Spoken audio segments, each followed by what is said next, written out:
Bismillahirrahmanirrahim. Assalamualaikum warahmatullahi wabarakatuh. Alhamdulillahi wa kafa.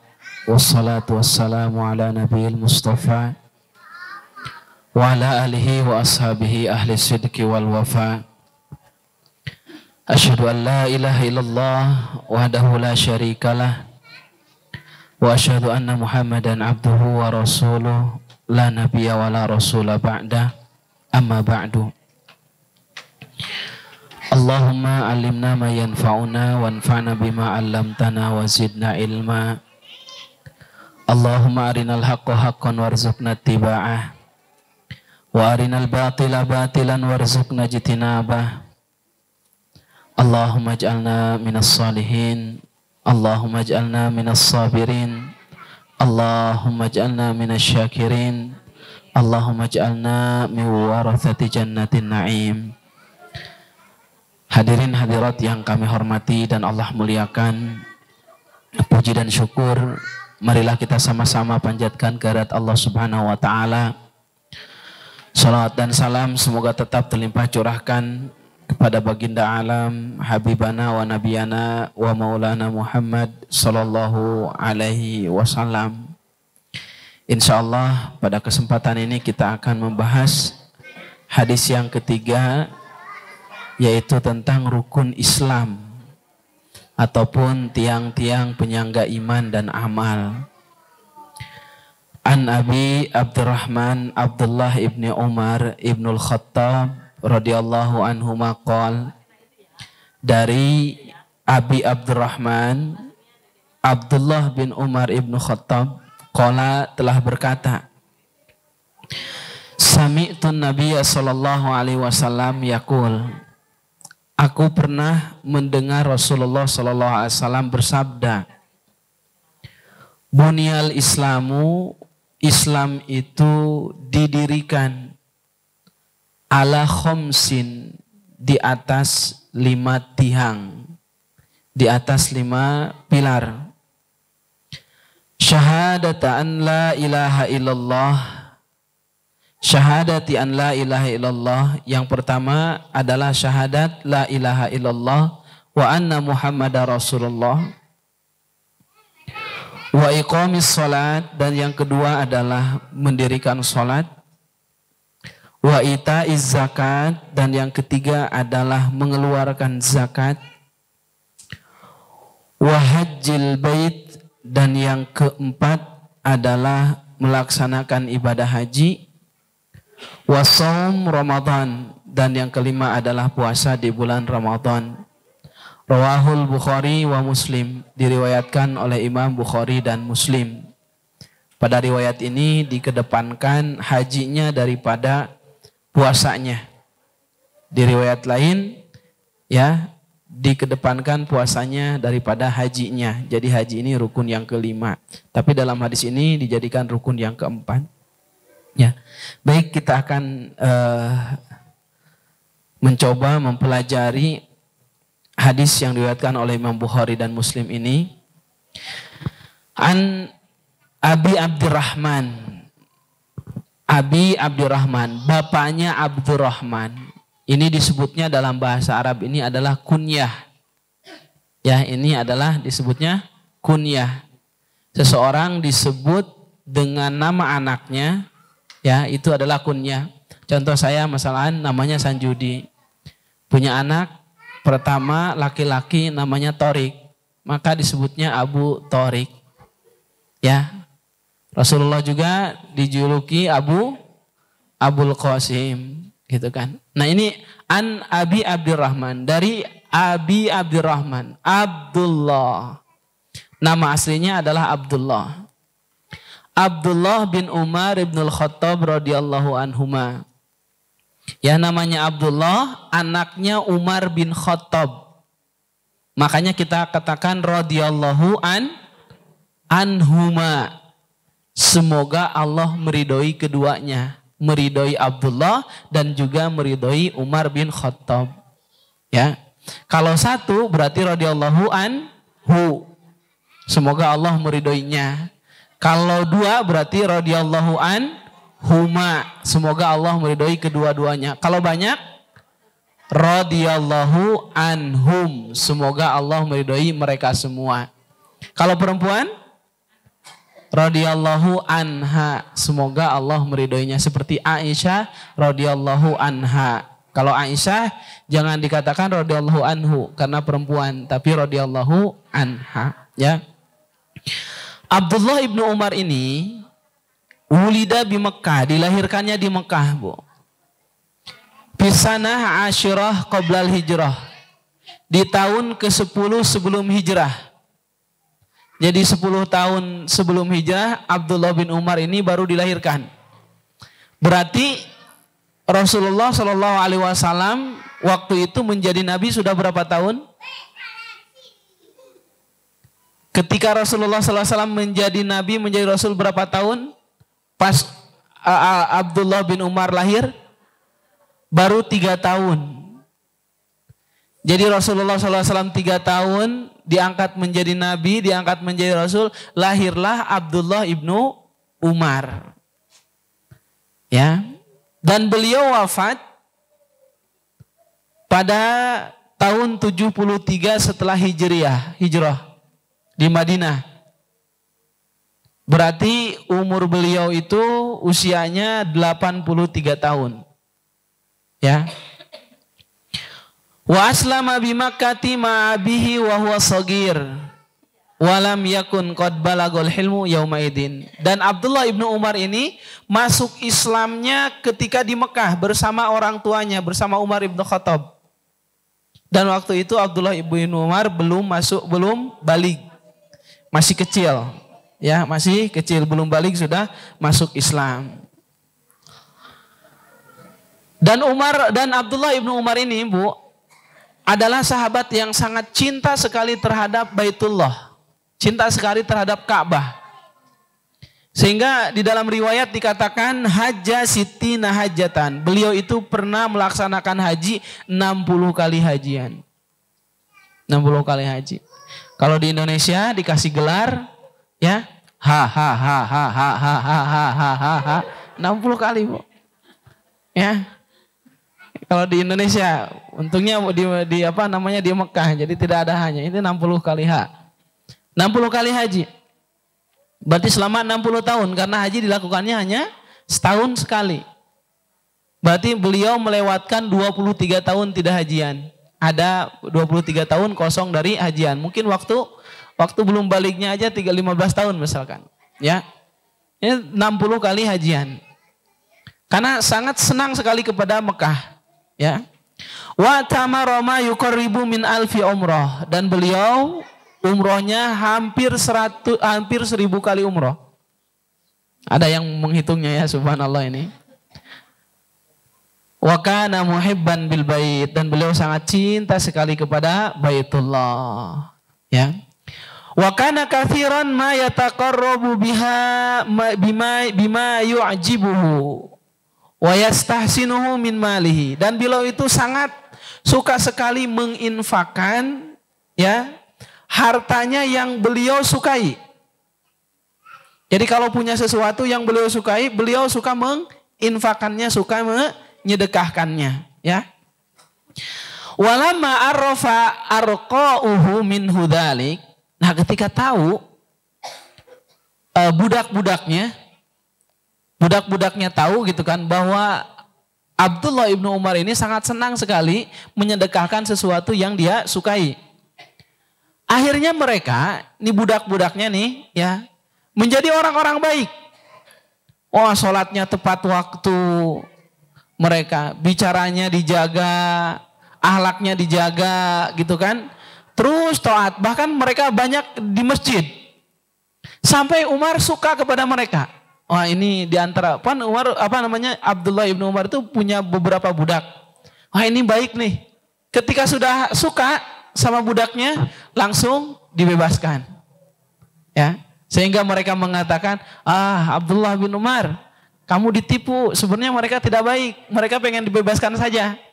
Maka kata Abdullah bin Umar, man khadda'ana billah in khada'na lahu, ya, barang siapa yang menipu kami dengan mengatasnamakan nama Allah, maka kami akan tahu mereka sedang menipu, kata Abdullah ibn Umar. Wa kana indahu jariyah yuhibbuha, bahkan Umar itu, Abdullah ibn Umar itu punya hamba sahaya perempuan, ya, disebutnya jariyah atau amah. Kalau hamba sahanya laki-laki disebut abdun, ya, abdun. Kalau perempuan disebut amatun ataupun jariyah. Nah, Abdullah ibnu Umar ini suka, karena mungkin budaknya ini cantik gitu kan. Nah, karena suka, apa yang dilakukan oleh Abdullah ibnu Umar, ya, fa'ataqoha. Kemudian Abdullah ibnu Umar membebaskan budak ini dan menikahkan kepada Nafi. Ya, Nabi juga pembantunya Abdullah ibnu Umar. Karena Ibnu Umar mengatakan, lan tanalal birra hatta tunfiqu mimma tuhibbun. Tidak akan kamu mendapatkan kesempurnaan dari sebuah kebaikan sampai kamu menginfakkan apa yang kamu sukai. Itu adalah salah satu sifat dari Abdullah ibnu Umar. Ya, dan beliau juga termasuk sahabat yang banyak meriwayatkan hadis. Beliau meriwayatkan hadis Rasulullah SAW sebanyak 1.630 hadis yang diriwayatkan oleh Abdullah ibnu Umar, 1.630 hadis. Selain itu juga Abdullah ibnu Umar, ya, orang yang sangat senang menghidupkan waktu-waktu malamnya dengan ibadah. Pernah Nafi, pembantunya Abdullah ibnu Umar, berkata, kana Ibnu Umar radhiyallahu anhu yuhyil laila solatan. Pernah Abdullah ibnu Umar itu menghidupkan waktu malam untuk sholat. Kemudian beliau berkata, ya Nafi, ya, apakah sudah masuk waktu subuh? Kata Nafi, belum. Maka beliau melanjutkan sholatnya. Setelah beberapa saat lagi, wahai Nafi, apakah sudah masuk waktu subuh? Kata Nafi, sudah. Ya, ketika sudah masuk subuh, beliau duduk, ya, sholat, kemudian duduk beristighfar dan berdoa kepada Allah Subhanahu wa taala, ya. Dan beliau mengatakan, dan Nabi juga mengatakan, kana Abdullah ibnu Umar radhiyallahu anhu idza fatatus salatul isya fi jama'atin. Abdullah ibnu Umar kalau beliau melewatkan sholat isya berjamaah, nah ini bisa diceritakan kepada suami-suami kita. Ada sahabat namanya Abdullah ibnu Umar. Kalau beliau ketinggalan sholat berjamaah di masjid, ya, ahya baqiyata lailatahu, maka beliau menghidupkan seluruh waktu malamnya untuk qiyamul lail. Kalau ketinggalan sholat berjamaah, sudah jangan tidur, terus aja sholat sampai subuh. Itu adalah Abdullah ibnu Umar, sahabat Rasulullah Shallallahu Alaihi Wasallam. Nah, Abdullah ibnu Umar ini berkata, sami'tun Nabi Shallallahu Alaihi Wasallam yaqul. Kata Abdullah ibnu Umar, aku mendengar Rasulullah Shallallahu Alaihi Wasallam berkata, buniyal Islamu ala khamsin. Islam itu didirikan di atas 5 pondasi ataupun 5 pilar. Jadi Rasulullah SAW menggambarkan Islam ini seperti bangunan yang kokoh.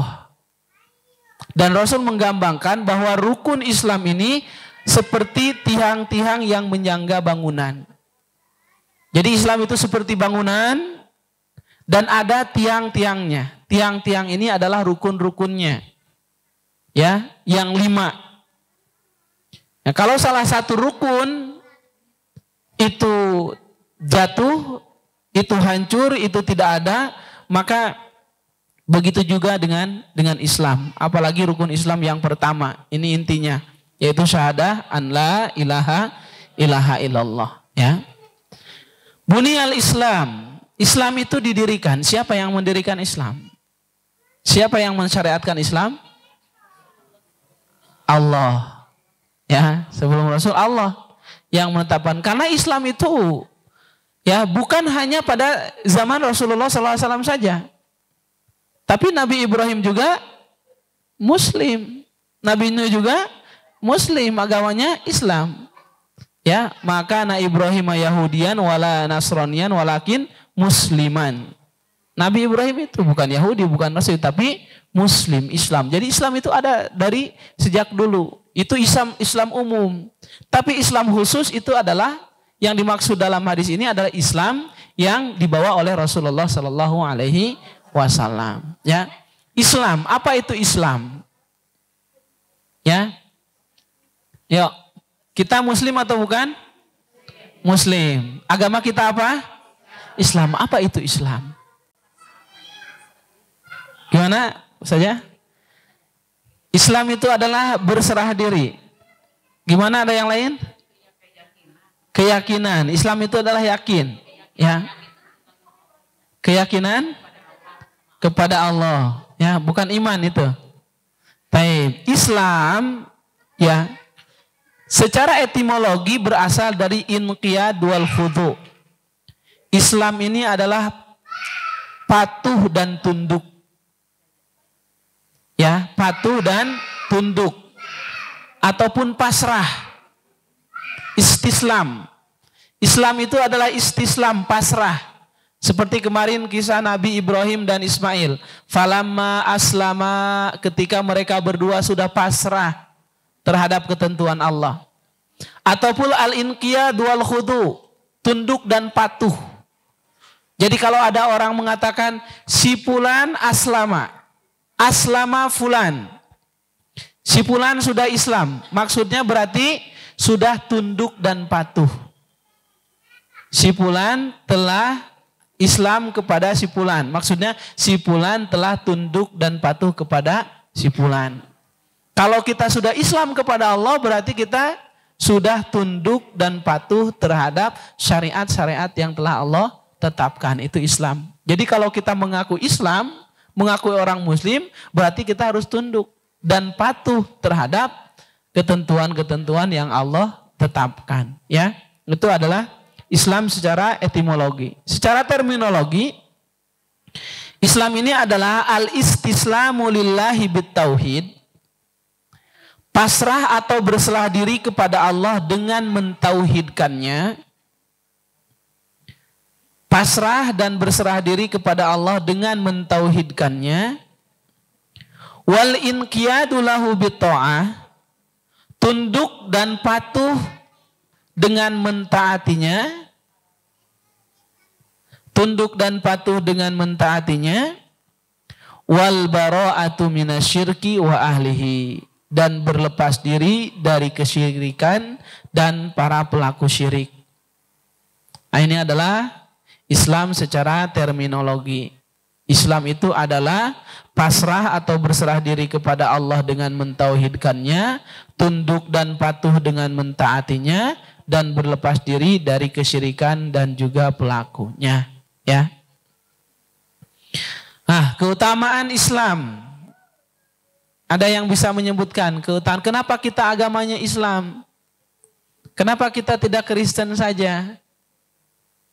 Kenapa kita tidak Yahudi saja? Kenapa? Karena Islam agama yang benar. Satu, ada yang lain? Karena Islam? Ustadz. Duh, kata terang abdi mah da kapungkur ge ya. Nini jeung aki Islam we.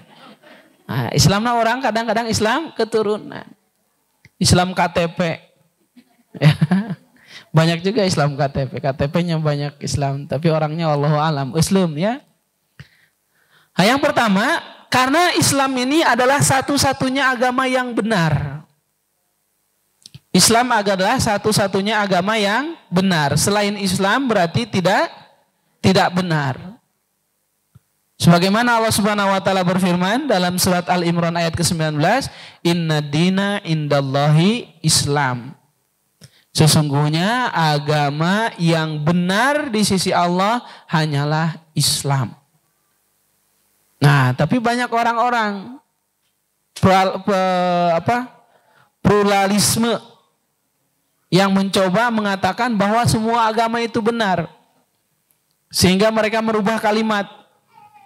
Agama yang paling benar adalah Islam. Ini adalah kalimat yang salah. Islam adalah agama yang paling benar. Ini adalah kalimat benar atau salah? Salah. Karena kalau kita katakan Islam adalah agama yang paling benar, berarti ada agama yang benar selain Islam. Tapi kita katakan Islam adalah satu-satunya agama yang benar. Agama yang lain adalah agama yang salah.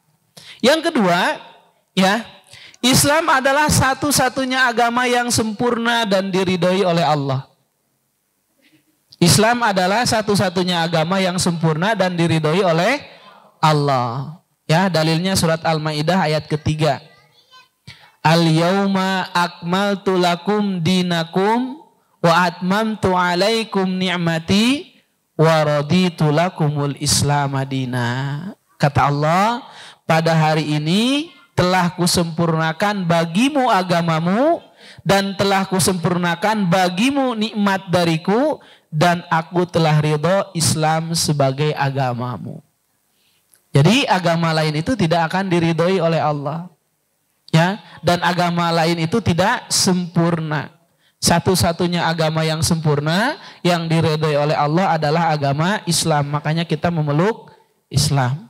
Ya, yang ketiga, Islam satu-satunya agama yang diterima oleh Allah. Islam adalah satu-satunya agama yang diterima oleh Allah. Ya, dalilnya surat Al-Imran ayat 85. Allah Subhanahu wa taala berfirman, "Wa may yabtaghi ghairal islami dinan falan yuqbal minhu wa huwa fil akhirati minal khasirin." Barang siapa yang mencari agama selain Islam, falan yuqbal minhu, maka tidak akan diterima oleh Allah. Ya, walaupun dia capek beribadah, walaupun dia bersedekah, walaupun dia berbuat kebaikan, tapi itu tidak akan diterima kalau dia bukan Muslim. Ya, wa huwa fil akhirati minal khasirin, dan dia di akhirat nanti akan menjadi orang-orang yang rugi. Ini adalah keutamaan Islam. Nah, jadi bunyal Islam alal khamsin. Islam itu didirikan di atas 5 pilar, di atas 5 tiang, dan rukun Islam itu berarti ada berapa?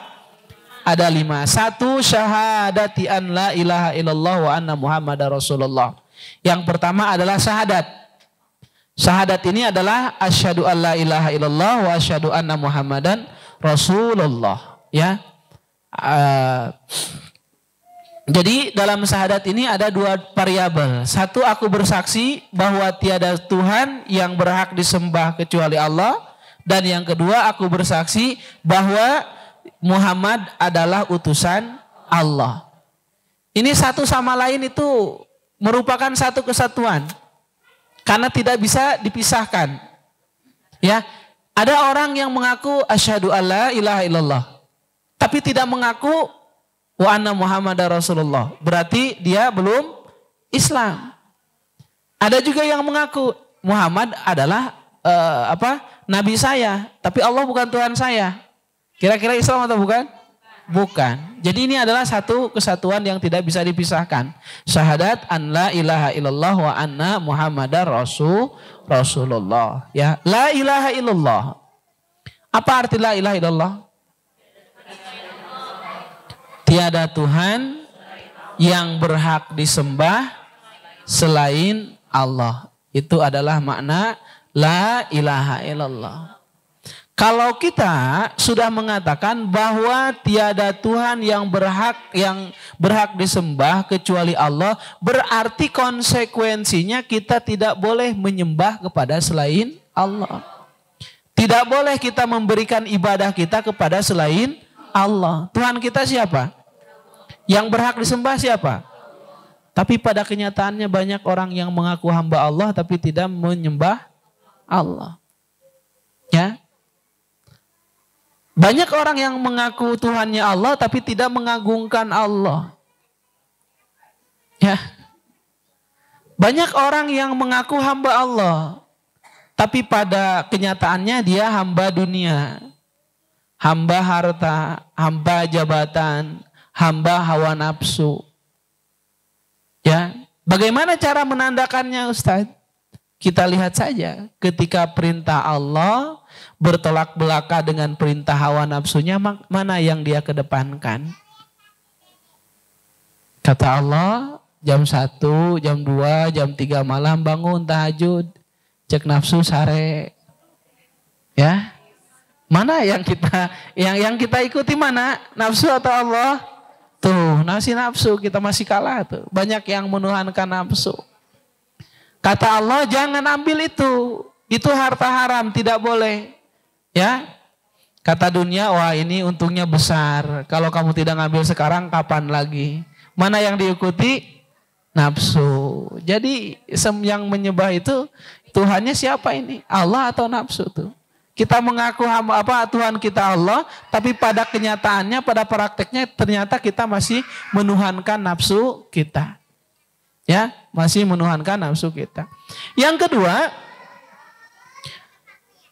konsekuensi dari kita mengatakan bahwa Tuhan kita Allah, kita tidak boleh mencintai siapapun dan mencintai apapun melebihi cinta kita kepada Allah. Ya, bahkan Allah ingin menguji kemarin tentang kecintaan Nabi Ibrahim terhadap Allah. Lebih cinta kepada Allah atau lebih cinta terhadap anaknya? Itu Nabi Ibrahim tuh ketika disuruh pembuktian cinta. Sok Nabi Ibrahim, mau meninggalkan saya atau sembelih anakmu? Ikuti perintah saya. Akhirnya beliau rela mengorbankan anaknya yang beliau cintai. Nah, berarti ketika kita mengatakan Tuhan kita Allah, berarti tidak boleh kita mencintai seseorang, mencintai sesuatu melebihi cinta kita kepada Allah. Yang ketiga, konsekuensi kita dari mengatakan bahwa Allah adalah ilaha illallah, tiada Tuhan selain Allah, kita tidak boleh berdoa dan bertawakal menyerahkan diri kepada selain Allah. Karena doa kita itu adalah ibadah. Doa kita adalah ibadah. Tawakal kita adalah ibadah. Maka ini kita tidak boleh menggantungkannya kepada makhluk. Ya. Dan yang keempat, an la yasra hukman illa Allah. Tidak boleh kita mensyariatkan suatu hukum, ya, kecuali hukum yang disyariatkan oleh Allah. Seperti kita menghalalkan yang haram, mengharamkan yang halal. Ya. Menghalalkan yang haram ataupun mengharamkan yang halal. Ini tidak boleh, ya. Contoh misalkan ibu-ibu keluar ke warung ataupun lagi nongkrong, ngarumpi jeung tetanggana gitu kan. Kadang-kadang ibu-ibu makan tara pakai kerudung. Kadang-kadang pakai daster juga yang pendek, ya. Ininya pendek, kakinya pendek. Katanya, "Ibu itu orat." Ada geus biasa. Iya kan? Itu dianggap perkara yang halal, dianggap halal. Itu sama saja menghalalkan yang haram. Kalau sebut orat ya orat, kalau haram ya haram gitu kan. Oh iya haram, gak apa-apa, akui saja. Daripada kita menolak perkara yang haram, berarti menghalalkan. Kembali dua turgi asok gitu kan. Atau kita menganggap itu halal gitu. Itu yang menjadi masalah. Tidak boleh kita menghukumi ataupun menjadikan syariat dengan menghalalkan yang haram ataupun mengharamkan yang halal. Ya.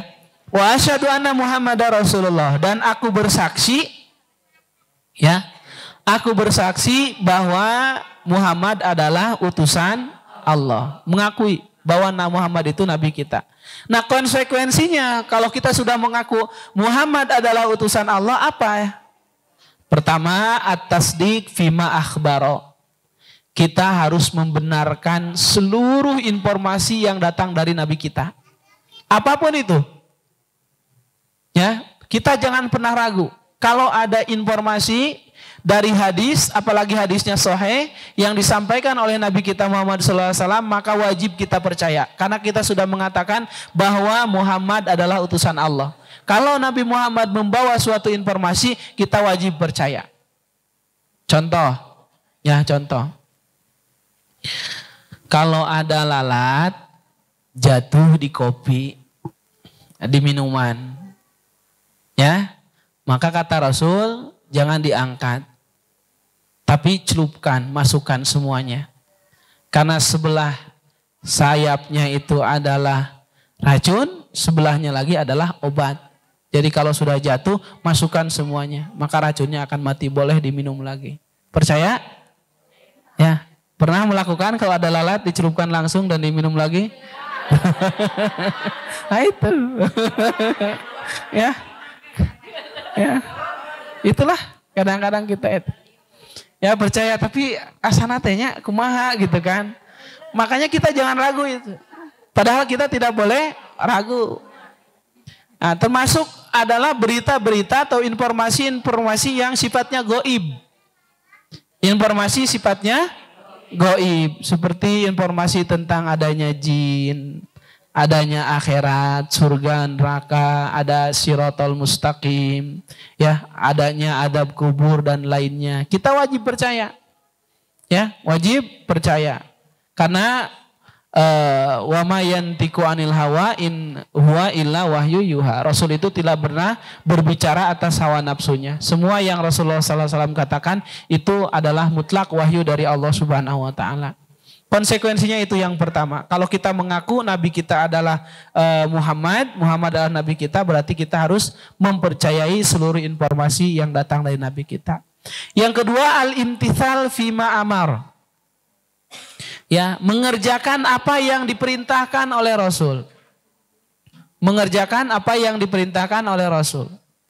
Ya, kalau Rasul Shallallahu Alaihi Wasallam mengatakan kita, memerintahkan kita untuk sholat, berarti kita harus sholat. Memerintahkan kita untuk puasa, harus puasa. Memerintahkan kita untuk sedekah, harus sedekah. Memerintahkan kita untuk banyak baca Al-Quran, harus baca Al-Quran. Alhamdulillah hari ini khatam ya. Alhamdulillah. Ya, mudah-mudahan Allah memberikan keberkahan dan keistiqomahan. Ya. Yang ketiga, wa antajtanib manaha anhu wa zajar. Ya, menjauhi segala perkara-perkara yang dilarang oleh Rasul. Ya, kalau kita mengaku bahwa Muhammad adalah Nabi kita, berarti apa? Yang pertama tadi, membenarkan informasi darinya, mengikuti perintahnya, dan menjauhi larangannya. Bahkan kita harus yakin bahwa Nabi itu adalah hamba. Ya, tidak boleh disembah. Nabi juga tidak akan bisa memberikan manfaat dan madarat kecuali atas izin Allah Subhanahu wa taala. Jangan sampai kita juga mengagungkan Nabi melebihi dari kapasitasnya. Ya. Karena kata Abu Bakar, Nabi itu, dan kata Allah juga, ya, Nabi itu adalah hamba, akan mati sebagaimana kalian mati. Akan meninggal sebagaimana kalian meninggal. Ya, kata Abu Bakar, man ya'budu Muhammad fa inna Muhammadan qad mata. Barang siapa yang menyembah Muhammad, Nabi Muhammad sudah mati. Wa man ya'budullah fa innallaha hayyun la yamut. Barang siapa yang menyembah Allah, sesungguhnya Allah adalah hidup dan tidak pernah akan mati. Ya, kita harus mengagungkan Nabi, tapi tidak boleh berlebihan. Ya, tidak boleh berlebihan. Ya. Yang kedua, rukun yang kedua, wa iqamis sholat. Rukun yang kedua adalah mendirikan sholat. As-sholat fil lughah adalah ad-du'a. Sholat secara etimologi adalah doa. Secara terminologi, ya, sholat itu adalah ibadah, ya, muftatahatun bit takbir wa muhtatamatun bit taslim bisyaraitil mahsusah. Salat ini adalah sebuah ibadah yang diawali dengan takbir dan diakhiri dengan salam, ya, dengan syarat-syarat yang telah ditentukan. Ya. Ini menurut madhab Imam Syafi'i, ya, yang memberikan tarif ini, ya saja, ya. Diakhiri dengan salam, ya. Jadi akhir salat itu sebenarnya ini menjadi polemik nih, yang kita juga harus terbuka sebenarnya. Harus belajar ketika kita melihat mungkin ada perbedaan ketika praktek sholat di antara teman-teman kita, saudara kita, tetangga kita, ataupun keluarga kita di rumah. Kadang kita kan bertanya-tanya ataupun langsung menjas. Kalau ada orang sholatnya tidak ngusap muka. Wah, ini Wahabi nih. Wah, ini sesat nih. Kan gitu kan? Betul nggak? Kadang-kadang ada gitu. Kenapa ya tidak mengusap muka? Padahal menurut madhab Syafi'i tadi, wa muhtatamatun bit taslim. Dan akhir sholat itu diakhiri dengan salam. Assalamualaikum warahmatullahi wabarakatuh. Assalamualaikum warahmatullahi wabarakatuh. Adapun mengusap muka atau tidak itu sudah di luar sholat. Dan sholat mah ketika salam kedua itu sudah selesai. Ya cuman ada riwayat. Ya pernah ada riwayat bahwa Rasulullah SAW ketika sholat ya. Karena lantainya basah ataupun banyak pasir. Sehingga banyak pasir di jidat Rasulullah. Kemudian beliau mengusapnya. Sehingga sebagian sahabat pun mengusapnya. Sampailah ke madhab Imam Syafi'i bahwa ketika selesai sholat itu mengusap muka ataupun wajah. Ya, seperti itu. Ada juga orang yang tidak apa-apa. Dan sholat nama sudah selesai. Insya Allah diterima oleh Allah Subhanahu wa ta'ala. Mungkin kita sholat pernah berkunjung ke suatu masjid. Ternyata tidak mengusap muka. Itu adalah salah satu perbedaan madhab. Ya. Dan sholat itu dengan salam sudah selesai. Sholat itu dengan salam sudah selesai. Ya. Nah di sini dalam kalimat ini wa iqamis sholat dan mendirikan sholat, bukan wa adai sholat, bukan melaksanakan sholat. Apa perbedaan antara mendirikan sholat dengan melaksanakan sholat? Kalau melaksanakan prakteknya, kalau mendirikan? Ayo. Jadi kalau melaksanakan sholat, ya, melaksanakan sholat itu adalah mengerjakan sholat hanya sebagai rutinitas, tanpa menjaga dan memperhatikan syarat rukun dan kehusuannya. Itu adalah mengerjakan sholat. Ada orang itu sholat duhur, Allahu Akbar, udah sholat aja, tapi tidak menjaga.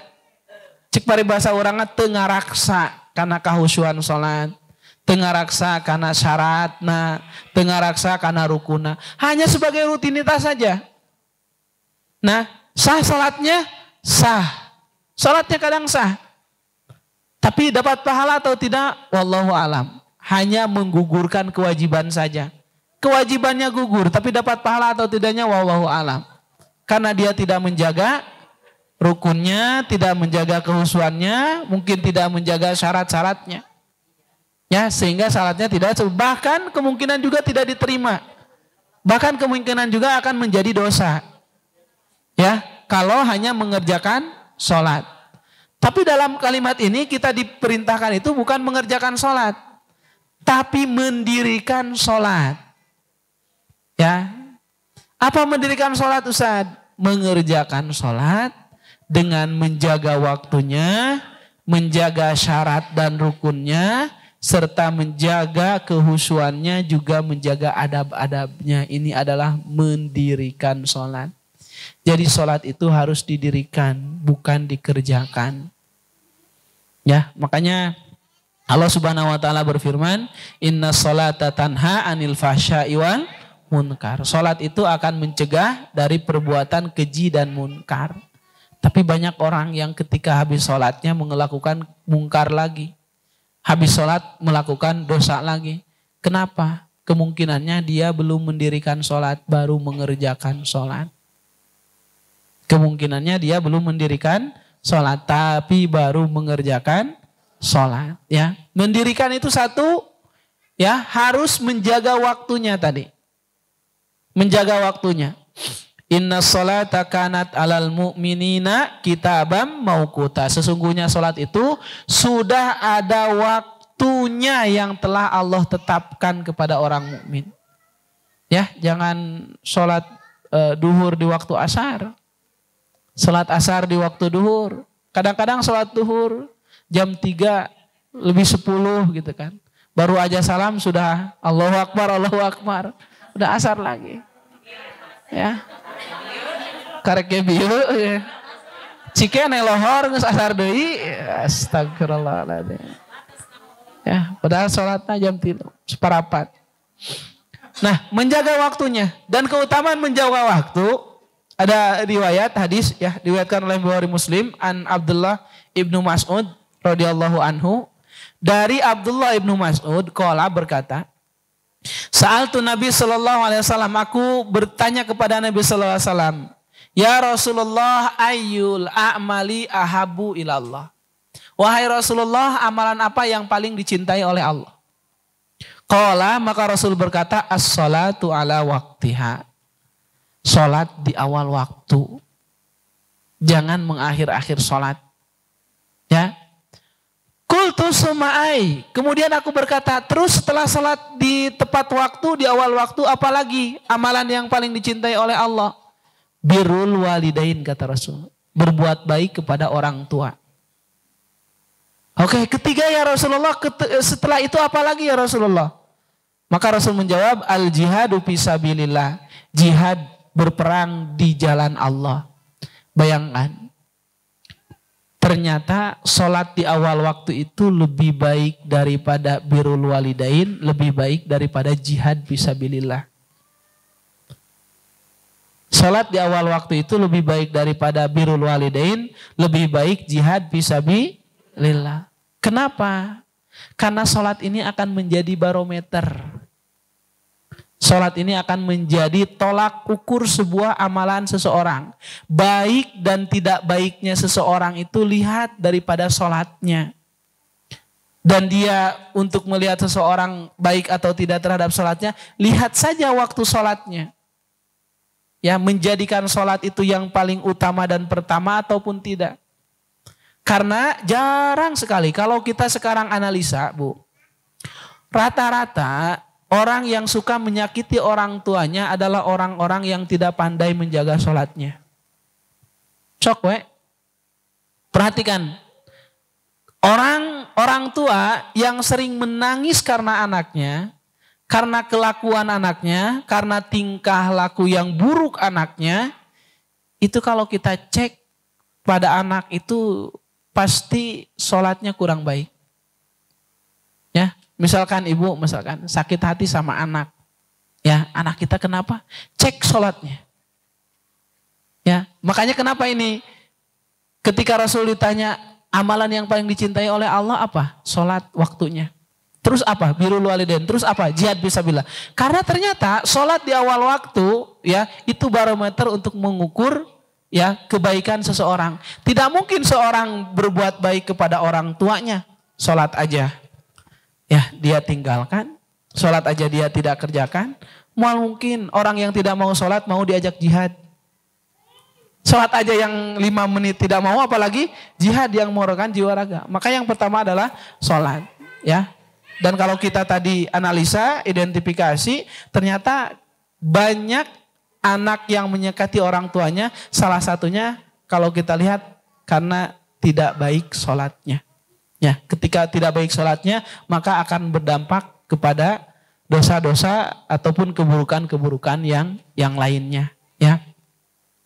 Kemudian yang kedua, iqamatis sholat, mendirikan sholat itu dengan menjaga syarat-syaratnya. Syarat sholat dijaga. Ya, jangan sampai ketika sholat terbuka aurat kita. Jangan sampai ketika sholat ya pakaian kita najis. Tempat sholat kita najis, karena sholat kita tidak akan sah. Ya, An Abdullah ibnu Abbas radhiyallahu anhuma, dari Abdullah ibnu Abbas semoga Allah meridhai keduanya. Marra Rasulullah sallallahu alaihi wasallam ala qabraini faqala innahuma yu'adzabani wa ma yu'adzabani fi kabirin. Rasul pernah melewat ya pada 2 kuburan. Kemudian Rasulullah sallallahu alaihi wasallam mengambil ranting dan ditancapkan. Ranting basah ditancapkan ke kuburan yang sebelah dan ke kuburan yang sebelah. Ditanya oleh Abdullah ibnu Abbas, ya Rasulullah, kenapa engkau menancapkan ranting-ranting itu, ya ranting pohon, ya yang masih basah kedua kuburan tersebut? Karena kata Rasul, innahuma yu'adzabani. Ya, karena 2 orang yang ada dalam 2 kuburan tersebut sedang diadab dalam kuburnya. Wa ma yu'adzabani min kabirin, dan mereka tidak diadab karena dosa besar, bukan karena membunuh, bukan karena pelaku riba, bukan. Ya. Wa ma yu'adzabani fi kabirin, mereka diadab bukan karena dosa besar. Terus apa ya Rasulullah dosa mereka?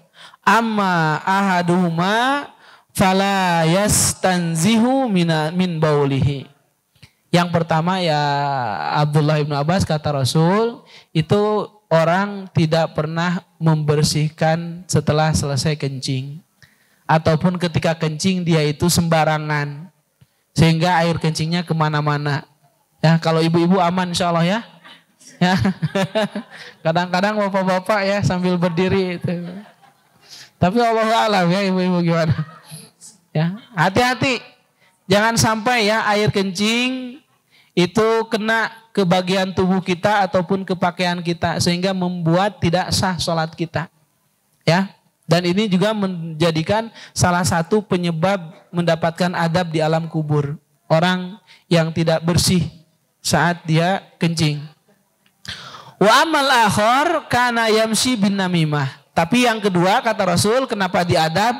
Karena yamshi bin namimah. Dia itu tukang kompor. Suka ngadu domba ya. Suka ngadu domba. Namimah ya. Yang ketiga wa arkaniha, menjaga rukun-rukunnya. Mendirikan sholat ini dengan menjaga rukun-rukun sholat. Salah satu rukun sholat yang sering ditinggalkan, ya apalagi di bulan puasa, itu adalah tumak ninah. Apa itu tumak ninah? Tumak ninah itu tertib, santai, tenang. Ya. Kalau sholatnya gurung-gusuh, tidak tenang, buru-buru, cepat-cepat, maka kemungkinan rukunnya itu akan hilang, rukun tumak ninahnya. Pernah Rasulullah SAW masuk ke Masjid Nabawi. Rasul sholat. Ada sahabat juga masuk di depan sholatnya. Sama Rasul dilihat. Ketika setelah selesai sholat, sahabat ini mau keluar. Ya, kemudian sahabat ini salam kepada Rasulullah. Kata Rasul, jangan keluar dulu. Irji fasolli fa innaka lam tusolli. Kamu pulang lagi ke sana, sholat lagi, kamu belum sholat. Kata sahabat itu, tadi sholat ya Rasulullah. Kata Rasul, kamu belum sholat, sholat lagi. Akhirnya dia sholat lagi.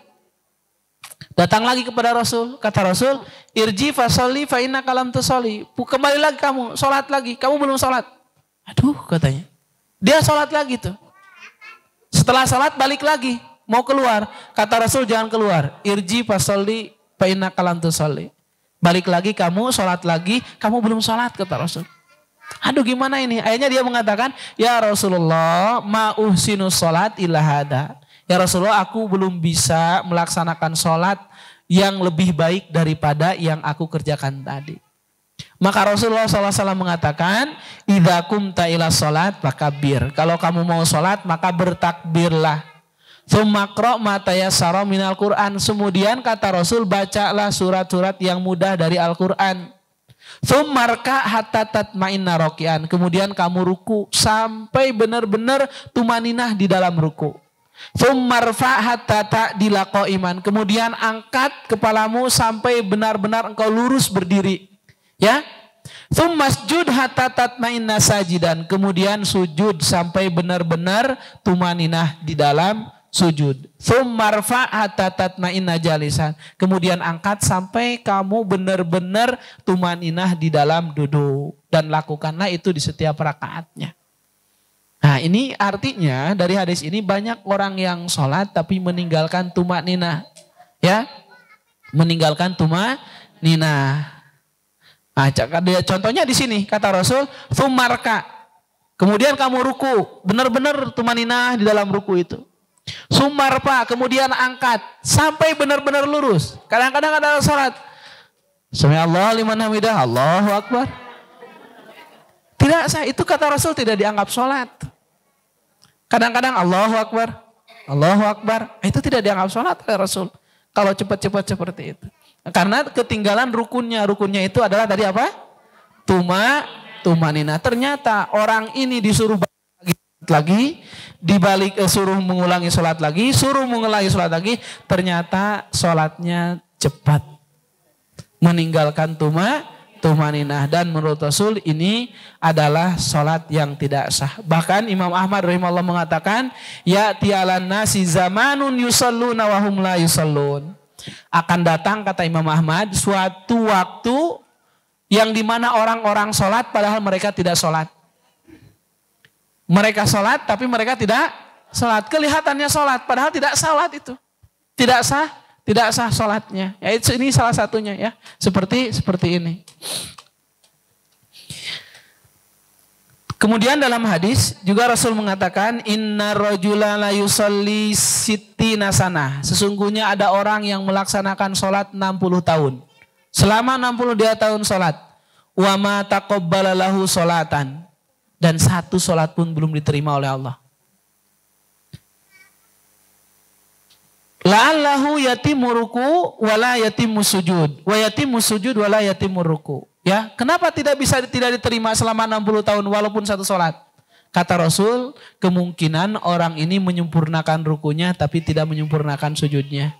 Atau menyempurnakan sujudnya tapi tidak menyempurnakan rukunya. Ya, yaitu tadi tuma nina. Yang keempat, dengan menjaga kehusuannya. Dengan menjaga kehusuan sholat. Ya. Ini adalah yang disebut dengan mendirikan sholat. Allah berfirman, qad aflahal mu'minun alladzina hum fi sholatihim khashi'un. Telah beruntung orang mukmin yang sholat dan sholatnya khusyuk. Beruntung. Karena tidak setiap orang sholat beruntung. Yang beruntung itu kalau sholat dan dia khusyuk. Kalau sholat tapi tidak khusyuk. Fawailul lil musallin alladzina hum ang sholatihim sahun. Celaka neraka wail bagi orang yang sholat. Tuh yang sholat kita terancam. Alladzina hum ang sholatihim sahun. Yang mereka di dalam sholatnya lalai, sahun. Tidak konsentrasi, tidak khusyuk. Hati-hati ya. Ternyata kita sholat itu tidak khusyuk. Sholat ya, tapi masih mikirin. Mikiran hutang, mikiran salaki, mikiran panci, mikiran krediten gitu kan. Belum bayar. Nah ternyata sholatnya masih menjadi dosa ya. Sholatnya bahkan menjadi dosa. Bahkan Al-Imam Ghazali mengatakan, inna rajula la yasjuda lillahi sajdatan yadunu annahu yataqarrabu biha ilallah. Ada seseorang yang sujud. Dia menganggap sujudnya itu mendekatkan diri kepada Allah. Ya, ada orang yang sujud dan menganggap dengan sujudnya itu mendekatkan diri kepada Allah. Ya. Wallahi lau ziadan bahadihi sajdah ala ahli baldatihi lahalaku. Demi Allah kata Imam Ghazali, kalau dosa orang yang sujud ini dibagikan ke seluruh penduduk yang ada di negerinya, maka akan hancur semuanya. Dosa sujud. Lah, kenapa orang sujud berdosa? Kata Imam Ghazali, ya, yasjudu bi ra'sihi baina yadaillah wa huwa munsyagilun bil hawa wa syahawat wal ma'asi wa hubbud dunya fa ay sajdatin hadi. Ya, karena dia sujud dengan kepalanya menghadap Allah, sedangkan hatinya sibuk dengan dosa, sibuk dengan dunia, sibuk dengan syahwat, sibuk dengan hawa nafsu, memikirkan segala sesuatu, tidak memikirkan Allah. Terus ini sujud apa? Sujudnya sujud apa? Ya, maka akan menjadi dosa. Makanya ini adalah menjaga ataupun mendirikan sholat itu dengan menjaga kehusuan sholat. Ya, menjaga kehusuan sholat. Dan sholat ini ya adalah amalan yang paling penting setelah syahadat. Karena yang pertama kali akan dihisab di hari kiamat itu adalah sholat. Kalau sholatnya baik maka amalan-amalannya baik. Kalau sholatnya buruk maka amalan-amalan yang lainnya akan buruk. Makanya tadi kalau kita ingin memperbaiki kualitas hidup kita, kualitas diri kita, maka pertama kali yang diperbaiki itu adalah sholat kita. Perbaiki sholat, insya Allah amalan-amalan yang lainnya akan baik. Cok mulai sekarang mah. Sebelum adzan itu sudah wudu. Ya sudah siap-siap untuk sholat. Minimal 5 menit, 10 menit. Dari itu aja dulu. Maka insya Allah amalan-amalan yang lainnya akan baik. Tapi kadang-kadang kita mau meninggalkan itu, amalan-amalan yang lainnya pengen baik, tapi sholatnya tidak diperbaiki. Maka yang pertama kali diperbaiki untuk memperbaiki hidup kita itu adalah sholat. Karena ini menjadi barometer untuk kamu. Yang ketiga adalah zakat. Rukun yang ketiga adalah zakat. Ya, Zakat artinya tumbuh, zakat artinya bertambah, zakat artinya suci. Ya, jadi orang yang mengeluarkan zakat itu akan bertambah pahalanya, akan juga suci ataupun bersih dirinya, ya.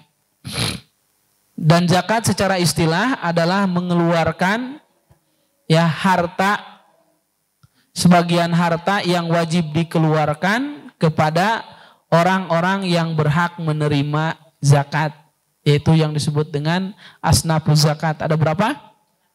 Ada 8. Sebagaimana dijelaskan oleh Allah dalam surat At-Taubah ayat 60. Innamas shadaqatu lil fuqara wal masakin. Sesungguhnya sedekah atau zakat itu lil fuqara wal masakin, untuk orang fakir, yang kedua untuk orang miskin. Apa bedanya fakir dan miskin?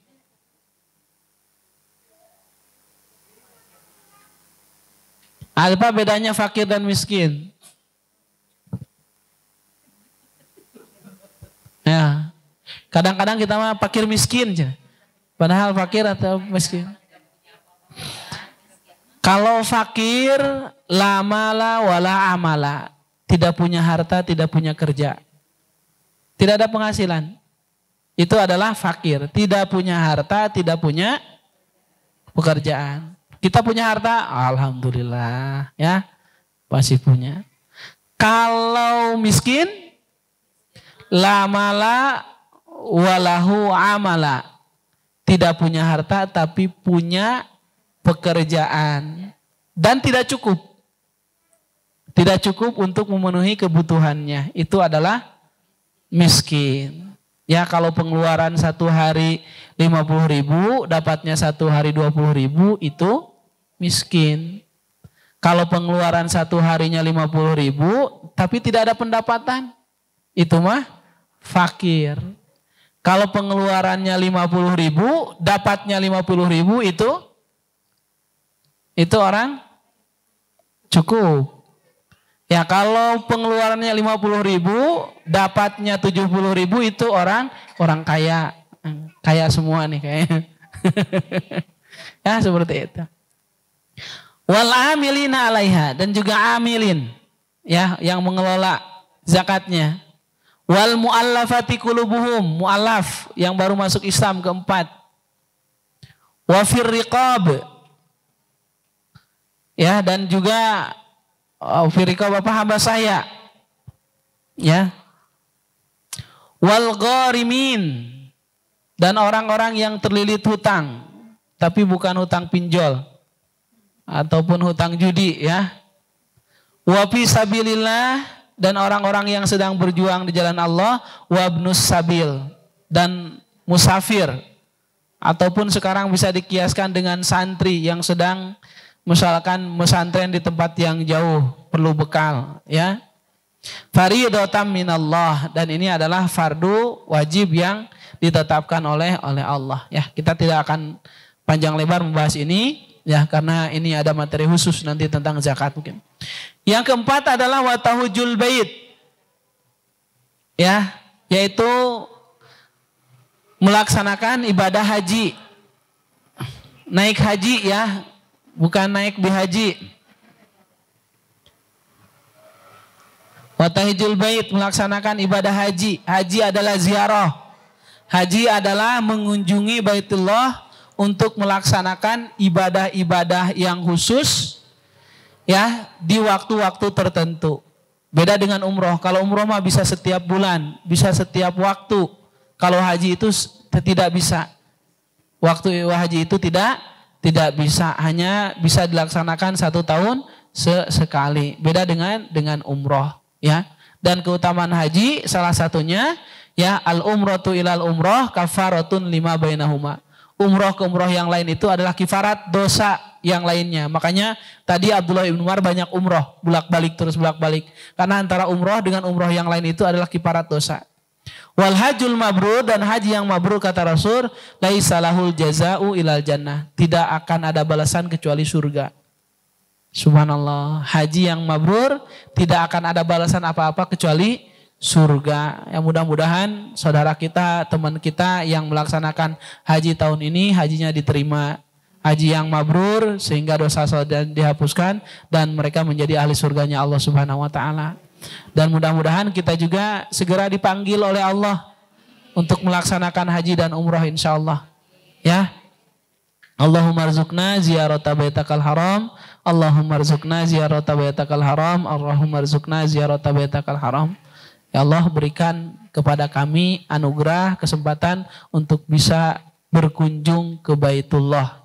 Ya insyaallah. Ya, yang mau umrah, mau haji silakan daftar ke saya juga boleh. Ya, promosi Ustaz. Ya. Yang terakhir, yang kelima, shaum Ramadan, puasa di bulan Ramadan. Dan materi ini sudah kita sampaikan kemarin ya, 2 bulan yang lalu.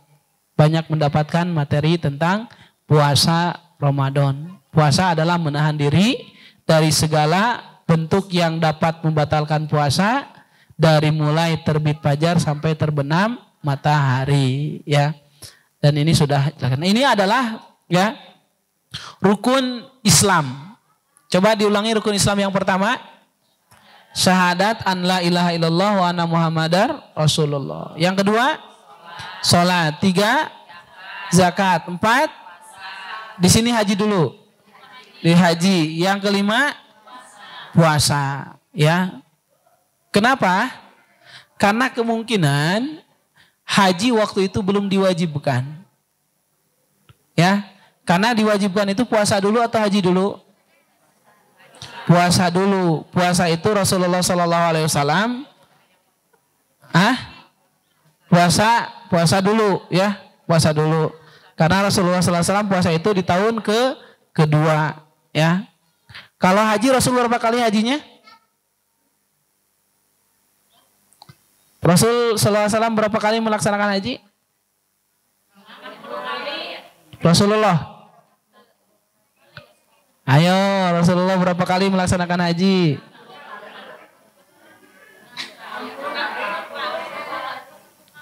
Hah? Rasulullah berapa kali melaksanakan puasa Ramadan?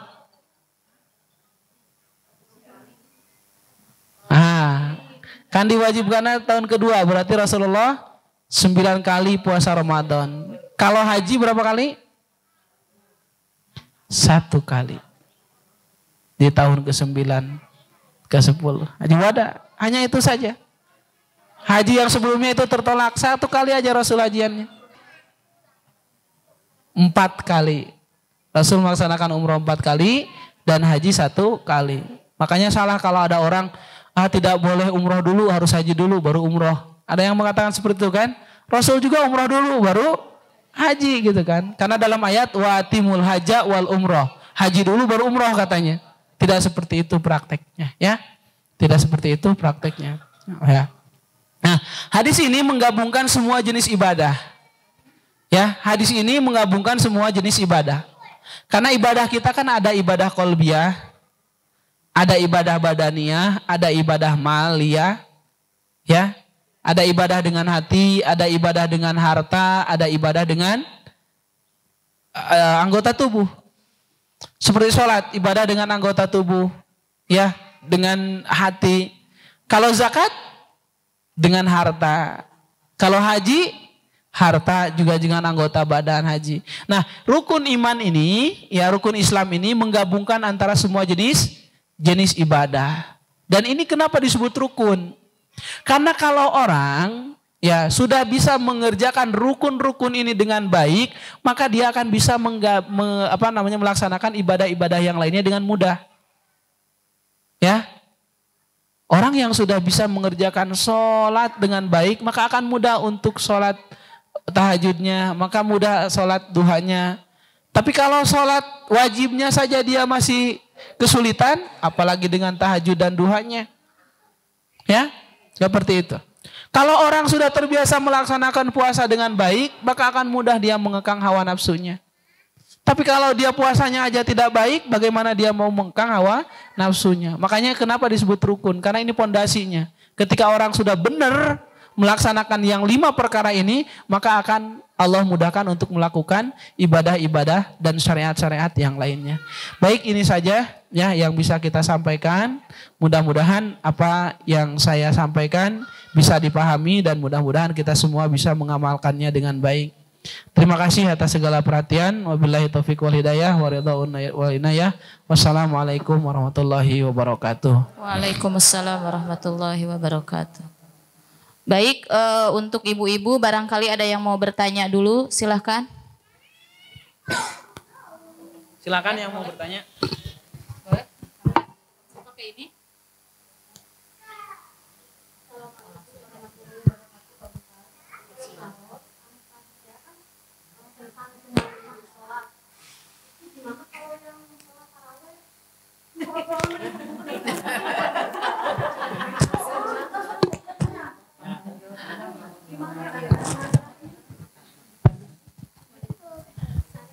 Ya, siapapun imamnya, dimanapun masjidnya, kalau sholatnya meninggalkan tumanah tidak sah. Jadi taraweh teh lain yang anu gancang, yang anu tumanina. Makanya kita lebih baik, kan sholat taraweh teh sekarang mah sudah mulai nih di Sukabumi juga. Ada yang 23, ada yang 11 gitu kan ya. Mendingan kita mencari yang tumanina ya daripada yang cepat. Ada yang 23 rakaat sampai jam 9, ada yang 23 rakaat sampai jam setengah 9. Kenapa kita gak ngambil yang sampai jam 9? Kalau tidak kuat berhenti atau di yang di 8, tinggal kita tambah witir daripada kita ikut imam yang justru tidak sah sholat kita.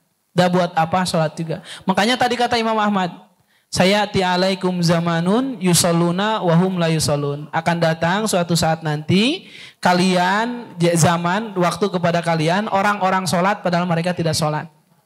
Maksudnya itu sholatnya dikerjakan rutinitas saja. Taraweh disebutnya taraweh, sholat taraweh. Tapi wallahu a'lam sah atau tidak. Makanya ya, dan ukuran tumanina kata ulama ya ketika bisa misalkan gini. Tapi jangan cepat. Ketika kita Allahu Akbar, Subhanarabbiyal a'la. Itu aja. Subhanarabbiyal a'la. Enggak usah Subhanarabbiyal a'la, itu sudah tumanina. Tapi Allahu Akbar, Subhanallah. Allahu Akbar. Satu kali. Ini belum aja lurusnya gini. Kan kayak gini. Sami Allahu liman hamidah. Rabbana. Ini tumanina Rabbana. Kadang-kadang Sami Allah liman hamidah. Allah. Areka mana? Emang areka mana? Paling 10 menit ya teh. Iya kan? Bedanya hanya 10 menit.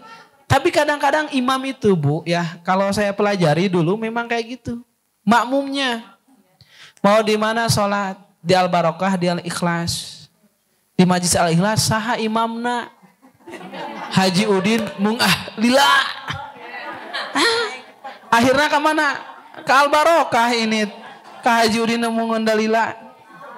Nah itu yang jadi masalah. Jadi imam itu kadang-kadang, aduh lompek lila makmuman ya. Nah itu yang jadi biasa. Akhirnya imam cepet-cepet. Dan cara mendirikan mengetahui cepat atau tidak ketika tarawih kapan?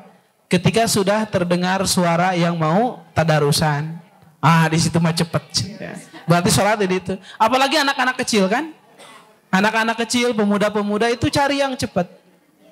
Nah maka inilah yang disebut dengan pentingnya pengajian itu di sini. Makanya kemarin kita pernah mengatakan amilatun nasibah tasla naron hamiyah. Ada orang di dunia ini capek mengerjakan ibadah tapi di akhirat masuk neraka. Itu kan yang kita khawatirkan itu. Amilatun nasibah, capek dengan amalan-amalannya tapi di akhirat nanti masuk neraka. Ternyata ibadahnya itu tidak diterima. Ternyata ibadahnya tidak diterima. Ngapain kita sholat juga? Ya, capek-capek ternyata tidak diterima. Mending sholat yang diterima. Mending sholat 4 rakaat diterima daripada 23 rakaat tidak diterima. Betul atau tidak? Iya, santai. Mending sholat di rumah. Mending sholat di rumah diterima daripada di masjid tidak diterima. Ya, makanya suka ada pertanyaan, Ustaz gimana sholat taraweh itu? Kalau di masjid itu biasanya tidak khusyuk, berisik dengan anak-anak dan yang lainnya. Ya, mending di masjid, mending di rumah. Ya, sebenarnya ibu-ibu mah tidak disyariatkan di masjid. Tidak disyariatkan di masjid ibu-ibu mah. Kalau bisa di rumah aja dengan keluarganya. Di rumah saja dengan keluarganya, ya. Ibu-ibu punya anak 2, kalau sendiri ngantuk gitu kan. Nah, jadi cari tempat tarawih yang sekiranya bisa menjaga syarat dan rukun-rukun sholatnya. Jangan sampai kita sholat tapi tidak diterima. Jadi tetap saja siapapun imamnya, dimanapun masjidnya, kalau ditinggalkan tumaninahnya maka tidak akan sah sholatnya. Insya Allah di sini aja sholatnya ya. Dius aja nih. Salat tarawihnya ya. Jadi kan. Ibu-ibu mah harusnya punya punya majelis sendiri khusus untuk ibu-ibu, dipisah. Ibu-ibu. Mending jadi ibu-ibu dipisah. Saya ini karena itu juga satunya adalah menghindari dari fitnah ya. Karena ibu-ibu tempat sholatnya harusnya di hujrohnya gitu kan, di rumahnya. Kalau ada madrasah di madrasah, atau rumah yang lebih luas didirikan di rumah siapa gitu kan, imamnya siapa. Khusus ibu-ibu, jangan campur dengan bapak-bapak. Itulah kan lebih baik menurut saya. Wallahu alam. Allahu alam. Silakan, mungkin ada yang lain. Mangga ada yang lain yang mau bertanya? Boleh?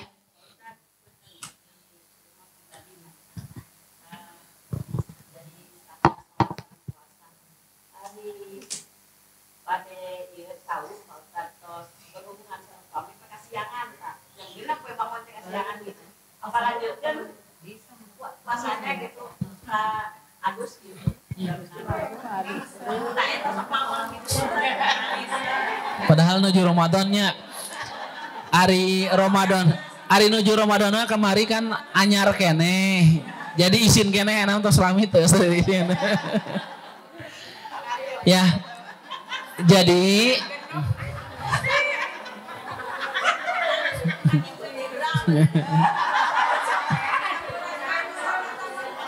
nah ini jadi ini.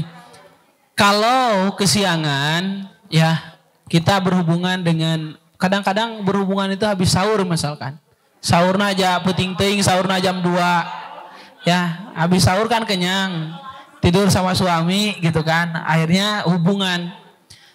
Pas bangun-bangun sudah 7:30. Bangunnya belum sholat subuh, belum adus dan lain sebagainya. Maka adus saja sholat dan puasa. Ya, karena Rasulullah SAW juga, ibu, ini terjadi bukan hanya pada ibu. Saya yakin ibu-ibu yang lainnya juga pernah mengalami. Dan ini juga pernah dialami oleh Rasulullah. Rasulullah SAW sendiri pernah ketinggalan sholat subuh di bulan puasa. Karena junub dengan istrinya. Pas Rasul bangun ternyata di masjidnya sudah beres sholat. Ya, maka Rasulullah SAW mandi, sholat subuh dan melanjutkan puasanya. Karena puasa ini, ya niat puasa ini tidak diwajibkan suci, tidak diwajibkan suci daripada junubil hadas ini, ya dari hadas ini, kecuali suci dari haid, ya kalau dari ini tidak, haid dan nifas iya. Ya, jadi tidak apa-apa. Ya, jadi lanjutkan aja puasanya, dilanjutkan puasanya.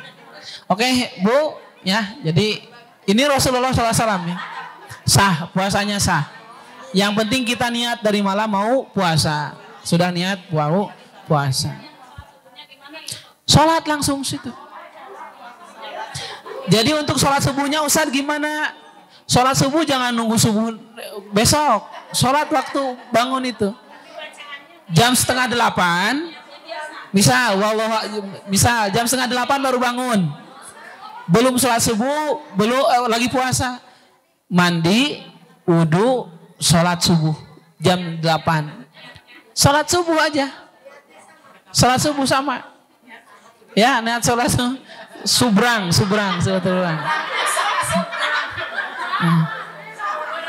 Nanti disebut ini Bu, disebut golongan sesat. Salat duha ya kunutan. Ya. Jadi salat subuh karena Rasulullah SAW mengatakan, ya, man nasiya ana salat au nama fal yusolliha idza dzakaraha. Barang siapa yang lupa salat ataupun ketiduran, maka salatlah ketika dia ingat. Jadi walaupun gini nih, kita lupa belum salat subuh, ingatnya asar, salat aja di asar. Subuh. Ya. Kalau mau pakai kodok silahkan, karena di luar waktunya. Usolli misalkan ya, kalau niat sebenarnya dalam hati. Yang pakai usolli silahkan dengan usolli. Usolli pada subhi rakaataini kodoan lillahi ta'ala. Kodok. Ya, waktu lewat di waktunya misalkan kalau mau pakai kodok silahkan kodok. Ya, madzhab Syafi'i pakai kodok. Kalau mau waktu sholat sesuai dengan perintah Rasul, usolli pada subhi rakaataini mustaqbil kiblati ada lillahi ta'ala, udah lihat, nggak apa-apa nggak pakai kodok juga ya, karena perintahnya dari Rasul ketika ingat ataupun di waktunya ketika bangun maka sholatlah, bukan kodok lah, tapi lakukanlah sholat. Tapi kalau madzhab Syafi'i ketika keluar dari waktunya maka harus dikodok, maka kodoan di situ ya, mau kodoan mau adaan silakan ya, bisa. Silakan, kayak sekira cukup ya. Ada 2 buku. Satu pertanyaan. Siapa yang mau jawab? Sebutkan rukun Islam yang kelima dengan tertib sesuai dengan hadis yang diriwayatkan oleh Imam Bukhari dan Muslim.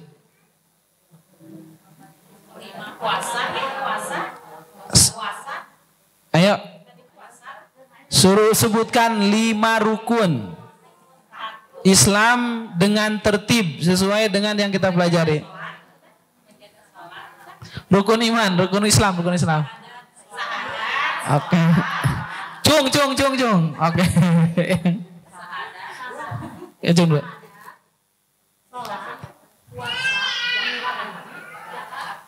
Oke, silakan. Oke, silakan. Oke, ada yang lain? Sebutkan apa yang dimaksud dengan mendirikan sholat. Menjaga waktu sholat. 1, menjaga sholat. Menjaga syarat-syarat sholat. Syarat-syarat sholat. Menjaga Rukun sholat. Kehusuan sholat. Jadi itu adalah mendirikan sholat dengan menjaga waktunya, menjaga syaratnya, menjaga rukunnya, dan menjaga kehusuannya. Kalau tidak menjaga waktunya, tidak menjaga husu, rukun dan syaratnya, berarti baru melaksanakan sholat, belum mendirikan sholat. Barakallahu fiik. Baik, itu saja ya. Terima kasih. Assalamualaikum warahmatullahi wabarakatuh.